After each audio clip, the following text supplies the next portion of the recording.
Okay, let us discuss how we need to attempt questions, right? Because this is also an important part. Now, in order to attempt questions properly, the first thing which you should keep in mind, and that is that you should read the question properly, because there are a lot of instructions which are given, and many a times, since we are in a hurry, we leave the question in between, or we do not read it properly, or we think that because we know the question paper's understanding or the format of the question paper, so we need not read it. Because, but look, every time there can be a twist in the question paper, or the question paper may not follow exactly the pattern which has been prescribed to you, so you always need to read.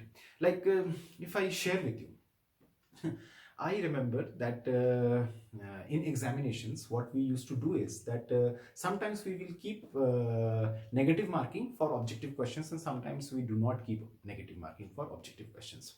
Now, usually, initially, if we are having, say, 3 examinations in our, say, curriculum, so in the first 2 examinations, we are keeping negative marking, and it is a very strict no-no for anybody that you should not attempt a question which you do not, which you are not very sure about, or which you are not comfortable with, or which you are not exactly knowing the answer, right?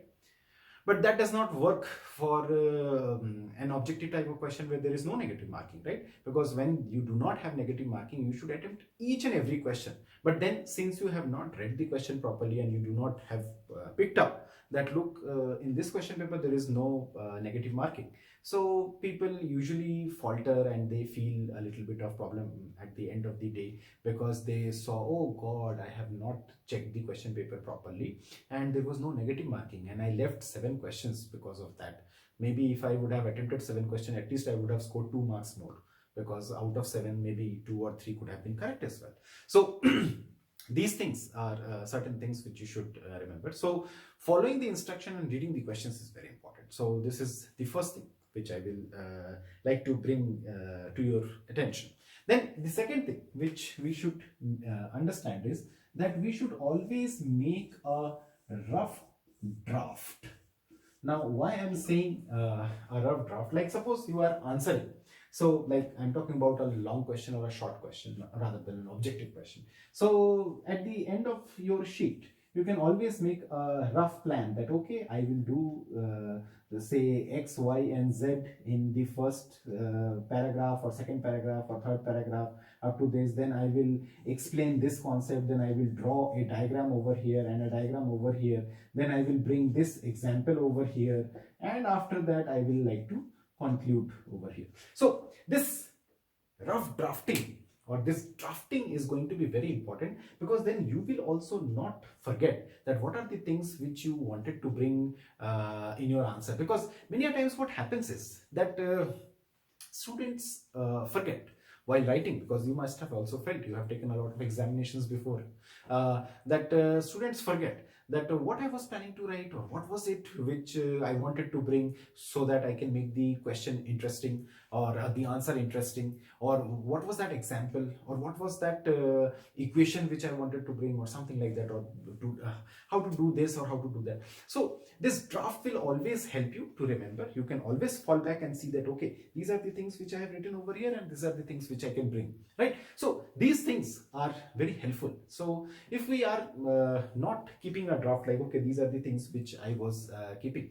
or wanted to bring, then you miss out on a lot of things, right? So small things, but very important and interesting, important things, that you have to clearly have a rough draft before you are answering, because that will help you enormously in making your answer better, interesting, and more scoring, right?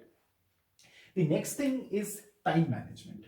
Now, time, as you know, is one of the most important thing. And like suppose, if like suppose we have a 2.5 hours examination, right? And suppose there are 10 objective questions, right? And there are 3 short questions and 2 long questions, right? So this is like 15 questions question paper. Now you know that for 10 objective questions, you may require only 5 minutes, right? So this is more than enough. Now for these three questions, like suppose these three short questions you need to write as 150 words, right? So for writing 150 words, you will require at least say 7.5 to 8 minutes. So you are keeping it like, okay, I will take 8 minutes each for writing, say this 150 words answer. And then there are two questions which are of say 500 words, right? So here you will say that, okay, this is 8 minutes, so if I multiply it by 3, so it will be 24, so I will keep it like 30 minutes.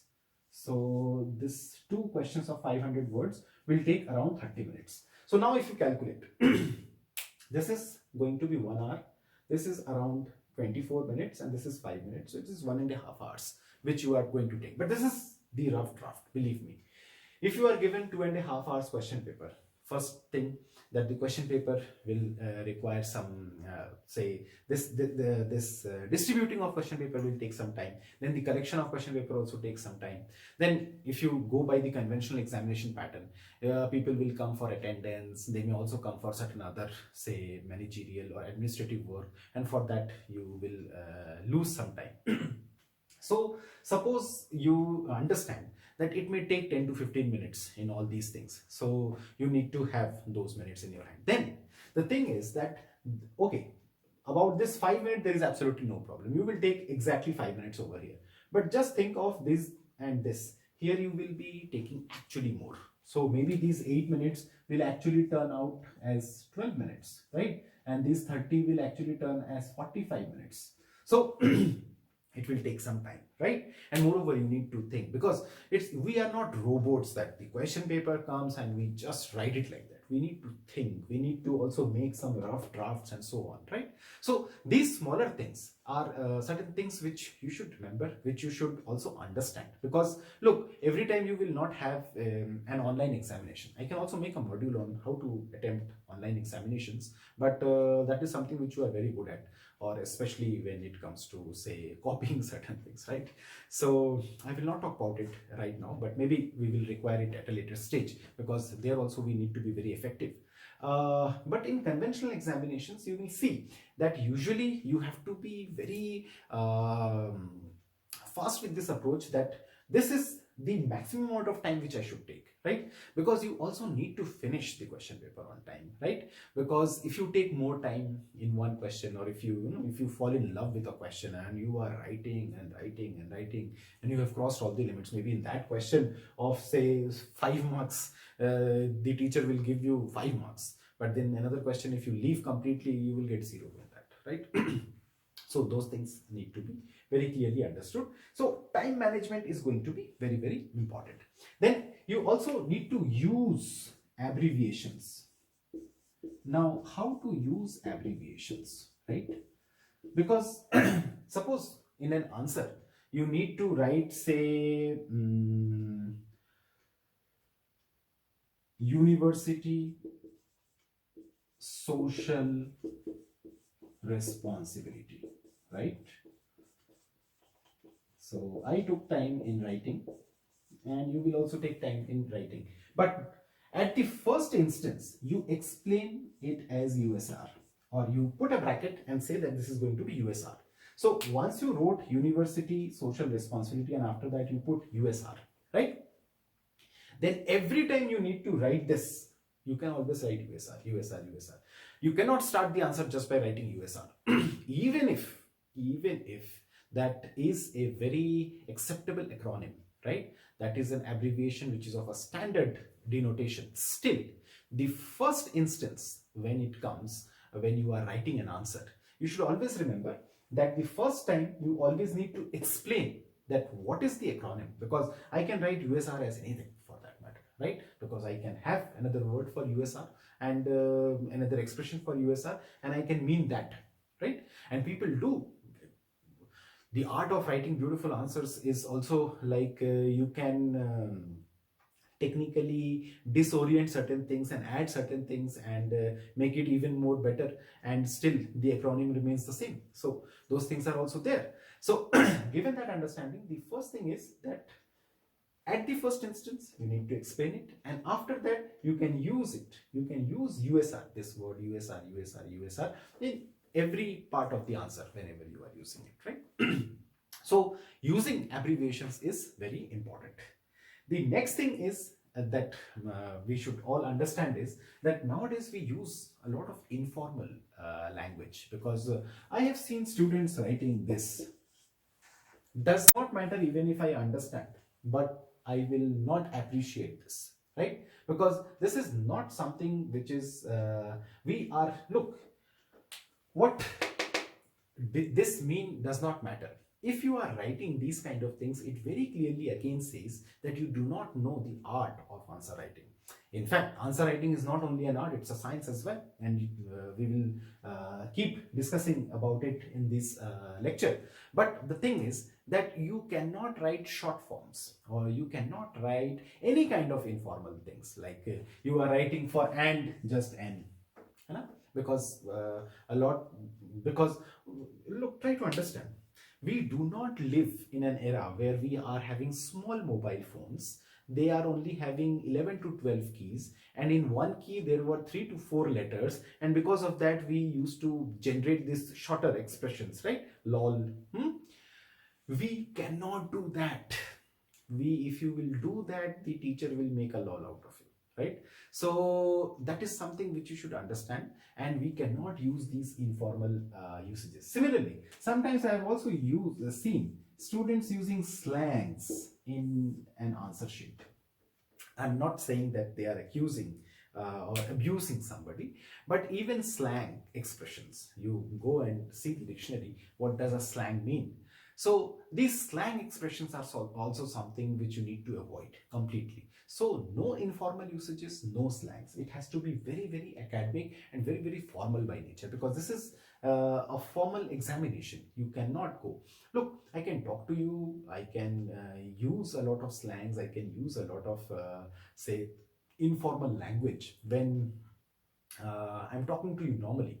But when it is a class, or when it is a academic venture, so we need to be very, very formal with our expressions, and we need to be very consistent with our expressions as well, right? So about those also we will talk, but before that, let me explain you that what are the parts, or how an answer is written, right? So let us now come to business, right? That right now we understood that what are the things, how the things are, and what are the things which we need to avoid, or what are the things which we need to remember before we start answering. Now, any answer, okay, I'm talking about the short answers and the long answers. I'm not talking about objective types. The objective types are just one sentence or two sentences. But for any short or long answer, there is one set pattern, and that is called as introduction, main body, and conclusion.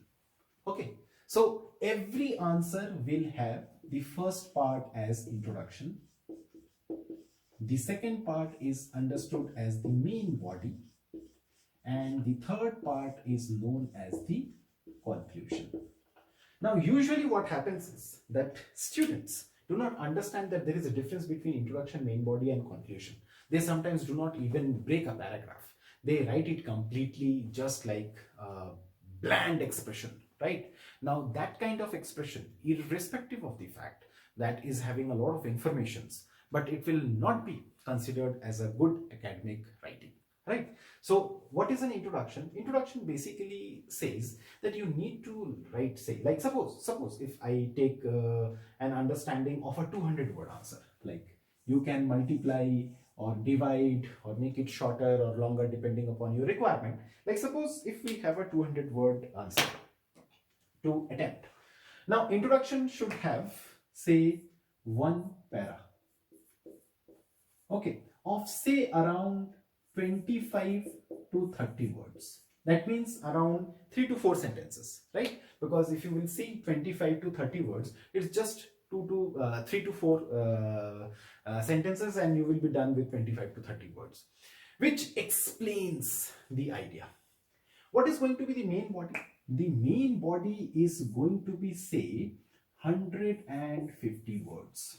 That is going to be the main body, and the conclusion will be somewhere around, again, 25 words, or maybe even less, 20 to 25 words. I will write it at 20 to 25 words. So if you see, this is a 200 word answer. So you see that around 25 words introduction, around 25 words conclusion, and around 150 words is going to be the main body. Now this main body can be divided into a lot of paragraphs. This will have only one paragraph. This too will also have one paragraph. This may have multiple paragraphs depending upon the requirement. You can divide it into 50, 50, 50, right? So if you have say 3 paragraphs of 150 words each, of 50 words each, so this will be 150 words. And you have a 25 word paragraph over here and a 25 word paragraph over here. So that will suffice your requirement of 200 words. Now, how to understand that you have written? Try to see how whenever you are say attempting, or say whenever you are preparing, you need to understand that how many words you write usually in a sentence, right? And in page also you need to understand, because look, why this word limit is given. This is also something which you should understand. There is a meaning of these word limit, because these word limits are basically prescribed so that you properly attempt the question paper. If you go beyond the word limit, so what will happen is that you will not be able to attempt the question properly or questions properly, because you will be falling short of time. Or suppose if you write short answers, so what will happen is that you will have ample amount of time and you could have expressed a lot of things over there, but since you thought that okay, I do not have time, so I wrote shorter, and what happens is that you ultimately have half an hour in your hand, but you then cannot put things in your answer, right? So that also happens. So usually if you see a very standard way of understanding, so 1 hour is near about, I will say near about, equal to around 800 to 1000 words. This is the thing, right? So if you are given a question paper of 2.5 hours, so the say if I multiply it by 800, so around 800, 1600 plus 400, so around 2000 words will be the requirement in 2.5 hours, right? So if you stick to this understanding, and you need to also keep the speed of this, right, that you should be able to write around 2000 words. Now this you may feel that it is initially difficult, but later on you will see that if your ideas are coming properly and you have a legible handwriting as well as free flow handwriting, so you can manage around 1200 words very easily. 1200 to 1300 words you can manage in 1 hour. But usually that is the highest, or say very on the higher part, but around 700 to 800 words you can always manage. And whenever you are attempting a 200 word answer, you should understand that you should write up to 200. You should not cross 200, right? So that is also an idea. So that is the upper limit which is kept. So try to say write it around 180 words or 190 words. So those things will also help you in managing the time as well as answering it properly and so on. So these small things are certain things which you should remember. So this is basically the requirement, the body, the so on, and all these things, the calculations which are going behind answer writing. In the next part of the lecture, we will be discussing that how you can make your answers effective.